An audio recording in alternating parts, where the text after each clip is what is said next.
செய்து பூஜிக்கும் பக்தி அதிலும் உன்னை காணலாம். பசி என்று தன் முன் வந்து கையேந்தி கேட்கும் போது தன் உணவை தந்தால் கூட உன்னை காணலாம். உன்னை காண பல கோடி இங்கு வாரி இறைக்கிறார்கள். எளிதாக உன்னை சேர இங்கு யாரு நினைக்கிறார்கள். அலங்காரம் அதில் நீ இல்லை, அகங்காரம் மனதில் இல்லை.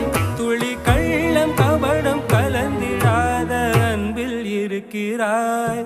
உணர்ந்தேன் உனையே